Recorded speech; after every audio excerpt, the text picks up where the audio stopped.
Hi students, I want to welcome you to another e-lecture on the realization of the asset. So far, as you're all aware, we have dealt with the theoretical fundamentals relating to the realization of the asset. We said there are three ways you can realize the asset. One, you can sell it. Two, you can scrap it. Three, you can trade it in.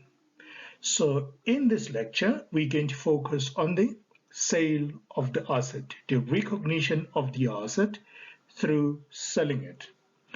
So what are the specific outcomes that we'd like to achieve in this lecture? One, we'd like to be able to prepare the journal entries relating to the sale of the asset.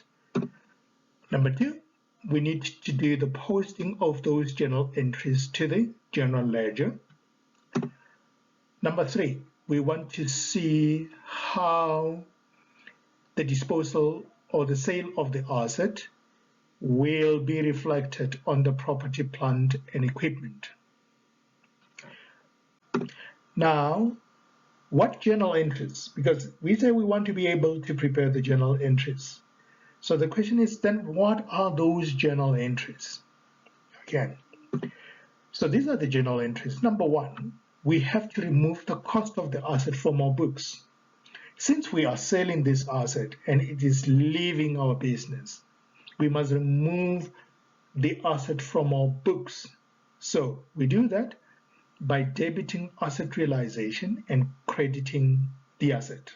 All right, if we sell machinery, then we'll credit machinery. All right, it makes sense. If we credit the asset, we are actually reducing it. Number two, if we sell the asset after the beginning of the year, we must account for depreciation. Let me go back to that example. Our year starts on the 1st of January, it ends on the 31st of December. We sell the asset on the 1st of April. So do you realize that we have used the asset from the 1st of January until the end of March? So we have actually used the asset for 3 months this year. So the entry number B, is to account for depreciation for the months during which we have used the asset we have sold in the year. Okay? So the depreciation will represent the months we have used the asset we are selling this year. Okay. The reason why I put if there in capital letter is that if you sell the asset at the beginning of the year, entry number B will not be applicable because it means you have not used the asset in the current year. All right, so we only account for depreciation if the asset was sold after the beginning of the year. Number three, then we have to remove the accumulated depreciation from our records. Okay, so essentially you can see that we remove the cost of the asset and then we remove the accumulated depreciation, which means effectively we are actually removing the carrying value of the asset from our books. Then how do you remove accumulated depreciation? We debit accumulated depreciation, we credit asset realization. So remember, accumulated depreciation increases on the credit. So by debiting it, we are decreasing it. Number four, we record the selling price. Okay, if we sold for cash, we debit bank. If we sold for credit, we debit debtors control and we credit asset realization. Finally, we are now ready to work out the profit on the sale of asset. Remember what we said the formula is.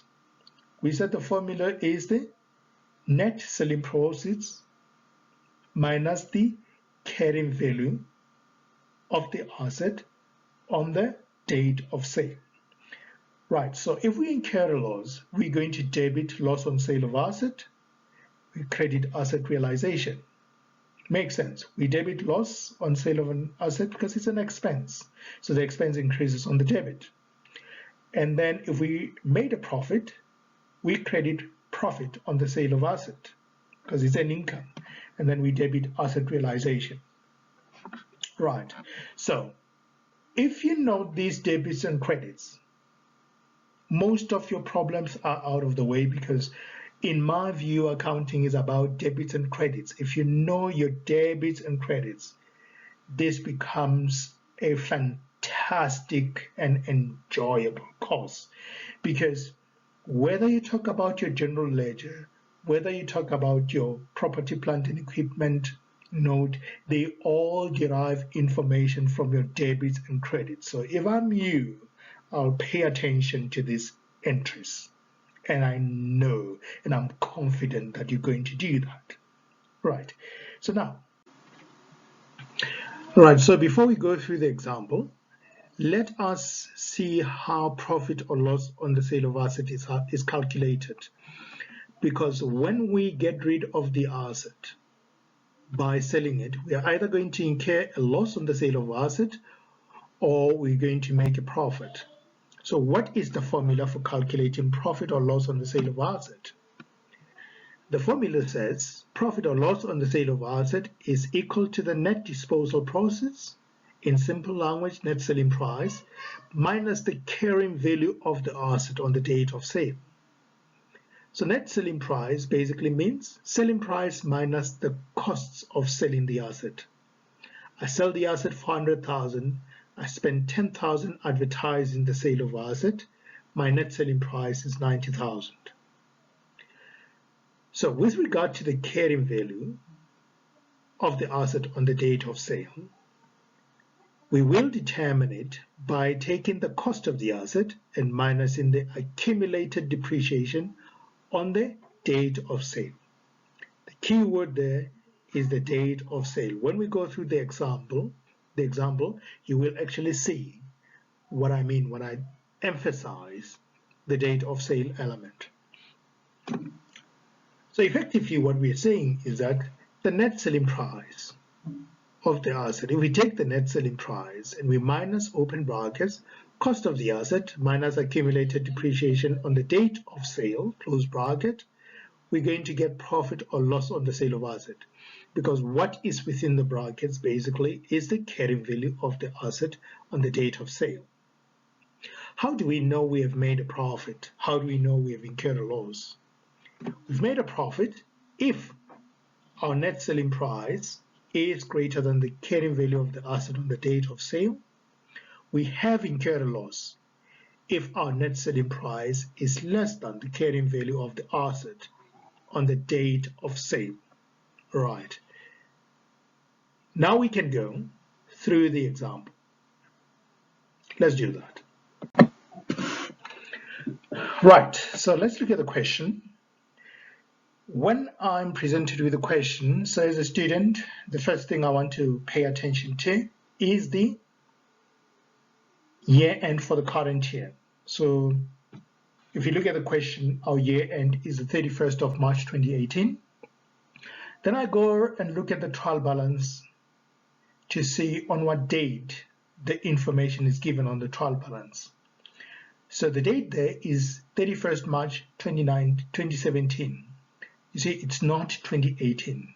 So that tells me that those amounts relate to the beginning of the year. All right, because my year end is March 2018, I've got trial balance numbers for 31 March 2017. So effectively, those are opening balances in the current year. So now what we're going to do is answer number one, question number one, which requires us to prepare journal entries. And we just go through those steps that I've shown you in the previous slide. Let's do that. So now we are ready to answer the first question, which required us to prepare the general journal. All that we have to do is to follow the steps that I've already described for you. We said the first step will be to remove the cost of the asset, we do that by debiting asset realization and crediting motor vehicle at the original cost of the asset. Right, so you can see I've copied the information in the question, so you can see where these amounts are coming from. So the original cost of the asset is 80,000. So that will be our first entry, removing the cost of the asset. So journal entry number 2 is about the depreciation of the asset we're selling in the current year. And all we have to ask ourselves is, for how long did we use the asset in the current year? Current year starts on the 1st of April 2017. The date of sale is the 31st December 2017. So it means we have used this asset for 9 months. So you're going to depreciate the asset for 9 months. So you're going to take 80,000, which is the original cost of the asset, divided by 5, because we use the straight line method, over a useful life of 5 years. Then you multiply that by the number of months in the current year, which is 9 out of 12, then we get depreciation of 12,000. That's our journal entry number 2. Journal entry number 3, we said we must remove the accumulated depreciation relating to the asset from our books. So we do that by debiting accumulated depreciation and crediting asset realization. So the debit to accumulated depreciation makes sense because accumulated depreciation increases on the credit. So to remove it, we have to debit it. Right. As you can see in the first journal entry, your asset increases on the debit. So to remove it, we had to credit the asset. So what we do is we take the original cost of the asset divided by the useful life. That gives us our annual depreciation. But remember, we want all the depreciation from the day we acquired the asset until the date of sale. According to the information, the asset was acquired on the 1st of April 2015 and it was sold on the 31st of December 2017. So it means we had this asset for 2 years and 9 months. Now to convert the months, 9 months into years, we simply take 9 divided by 12. That's where we get our 0.75. So now we take 80,000 divided by 5, which gave us the annual depreciation, and multiply that by the entire period of 2.75 years. It will give us the total accumulated depreciation on the date of sale, which is 44,000. Step number 4. Then we account for the sale of the asset. So in this context, we are told that the asset was sold for 45,372 on credit.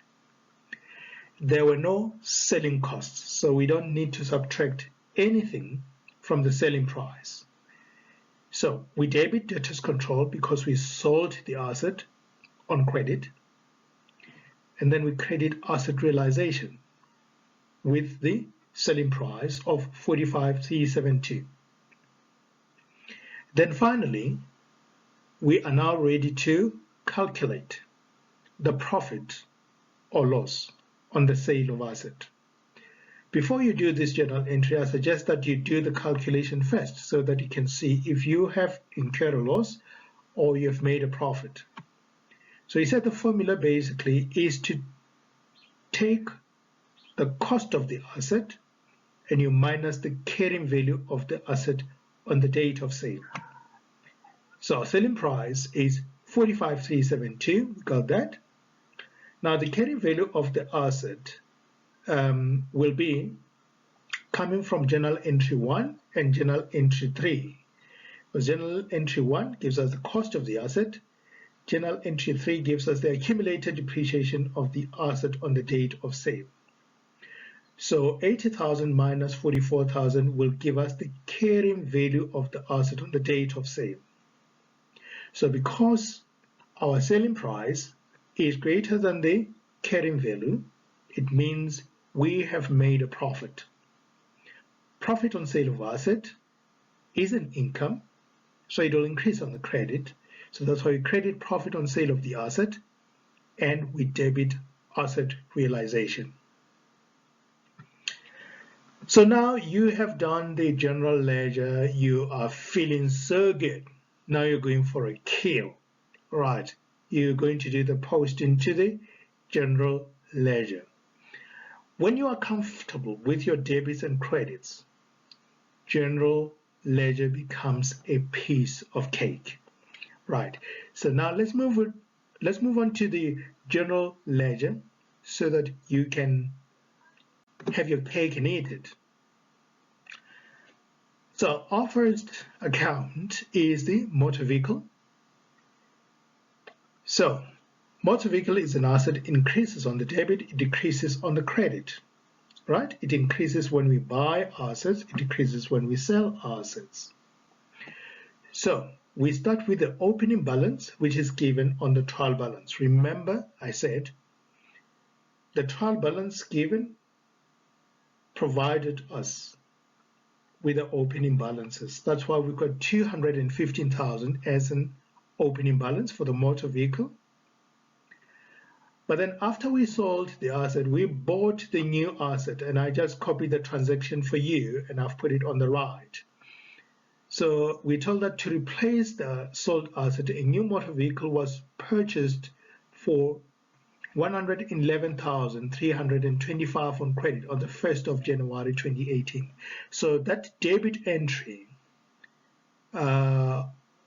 relates to this transaction, the asset we have bought. And then on the credit, it's the asset we have sold. So it comes from journal entry number 1. Okay, so we credited the motor vehicle. So that's why we've got the credit entry there for 80,000. So you balance the account. So we are left with 246,325 at the end of the financial year. So now we go to the accumulated depreciation account. Right. So in this account, your most important calculation is going to be depreciation. And then if you can get your depreciation right, you have to celebrate, because it means you have mastered a complex element in the asset disposal accounting process. Right, so let's go through that, the solution here.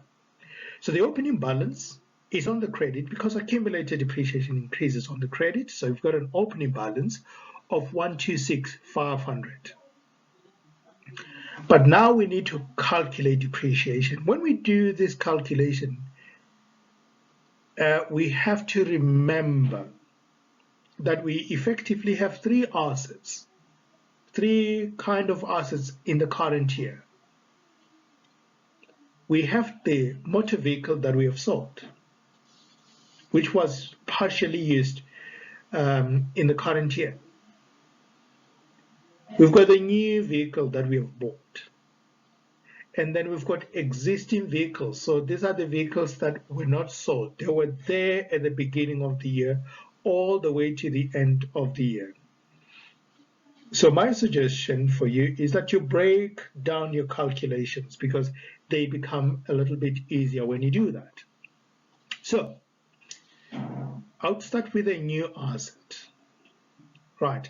So the new asset was bought on the 1st of January 2018. So if our year end is the 31st of March 2018, so it means that the new asset was actually used for 3 months. So what I do is I take the cost of the asset divided by the useful life of the asset times 3 out of 12 months. So that gives me depreciation of 5566 relating to the new asset. Now, for the sold asset, we don't have to worry, because we already accounted for that depreciation when we did journal entry 2 in the general journal. So we just put down the amount of 12,000 for depreciation. We do not need to reinvent the wheel. Okay, the job has already been done. Now, the last thing we have to do is now calculate depreciation for the assets that we did not sell, the motor vehicles that we did not sell. They were there at the beginning of the year, all the way to the end of the year. As you can see in the motor vehicle account, the opening balance is 215,000. So it means before we sold the asset, the cost of all our motor vehicles was 215,000. But now if we want to calculate the depreciation for the remaining assets, we must just remove the cost of the asset we have sold, because then we will remain with the cost of the motor vehicles we did not sell. Right, those are our existing motor vehicles. So you take 215,000 minus 80,000, we divide it by 5, then that gives us the depreciation of the motor vehicles we did not sell. Then we add all these three amounts, we get our total annual depreciation for all the motor vehicles we have, amounting to 44,566. Right, if you crack this one, you can celebrate by making yourself a very nice cup of coffee, because it means life is so good.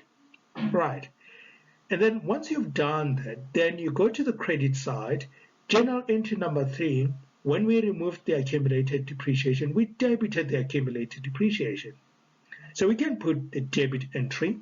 Then we just need to balance our account, and then the accumulated depreciation at the end of the year is 127,066. Right, so let me repeat. In the accumulated depreciation account, the pivotal thing that you just need to spend time and make sure you get absolutely right is the calculation of depreciation. Right, so let's move on. This is good. It's very exciting. I'm loving this, and I'm hoping that you're loving it too. Right, let's go to the depreciation account. So depreciation account derives from the accumulated depreciation. It's basically the double entry leg. We just complete the double entry system here. So in the accumulated depreciation, we credited the account with depreciation. So to complete the double entry, then we debit depreciation with the same amount. Then at the end of the year, we'll close off the depreciation to profit and loss with 44,566. No problems there. Now the asset realization account. So this is the new account that we're dealing with, that we are introducing, that in the first semester you did not have to deal with. All right, so this entire account comes from the journal entries, 4 journal entries in the general journal. Right, so the first entry, I want us to start on the debit with the motor vehicle entry. That comes from the journal entry number 1, because we debited asset realization with the cost of the asset. And then we move to the credit side of the asset realization. We have accumulated depreciation. It comes from journal entry 3. Remember, we credited asset realization and debiting accumulated depreciation. That's why your asset realization is credited there with 44,000. And then we credited in journal entry 4, we credited asset realization and debiting debtors control, hence the credit of 44,372. With respect to the profit or loss on the sale of the asset, we debited asset realization and credited profit on sale of asset. So that's why you've got the debit entry then relating to the profit on sale of asset because we debited asset realization, right? So that account's purpose has been served. Okay, so the whole point of this account was to calculate the profit on the sale of the asset. Once we have done that, this account has done its duty. That's why you will never ever see a line item on the trial balance called asset realization, because it is merely a temporary account we use to calculate profit or loss on the sale of asset. Then finally, also a new account is the profit on sale of asset. So here we're just completing the double entry from the asset realization. We credit asset realization with 9375 and we close the income to profit and loss, and our job is done. All right, so you can see that your general ledger is essentially a byproduct of the debits and credits. So if you know your debits and credits, general ledger should be a piece of cake. Right. Now, let's complete our questions now. The final question wanted us to prepare the PPE note. Right. So you remember the sections of the PPE note. We start with the carrying value at the beginning of the year, movement during the year, carrying value at the end of the year. All right.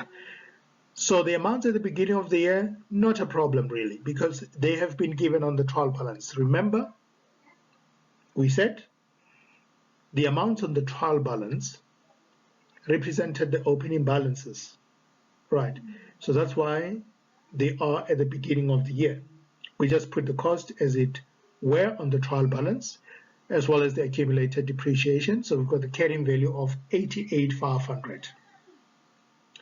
Now we go to the movement during the year. Did we buy the asset during the year?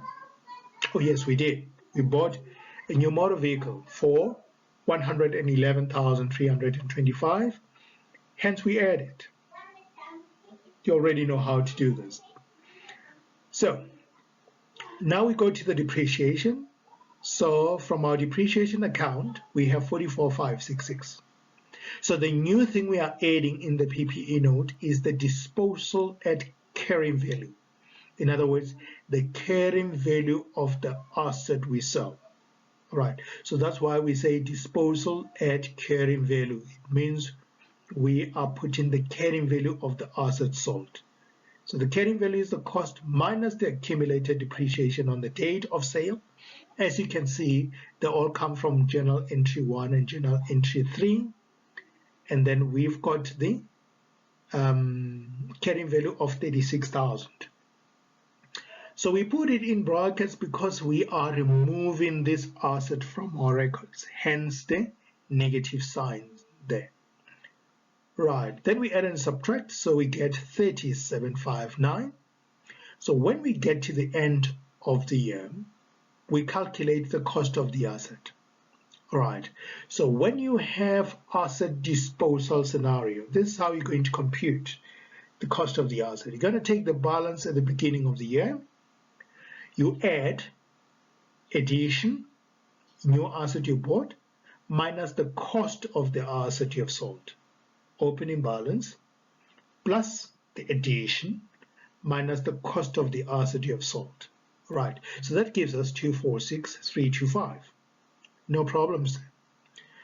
And then we work out the accumulated depreciation at the end of the year. So we start with the opening balance, 126,500, plus the depreciation. Opening balance plus the depreciation. We got that depreciation in the movement, minus the accumulated depreciation of the asset sold. Okay? So it's there in your disposal at carrying value calculation in the movement section, the 44,000. Minus the 44,000, then you get the accumulated depreciation at the end of the year of 127,066.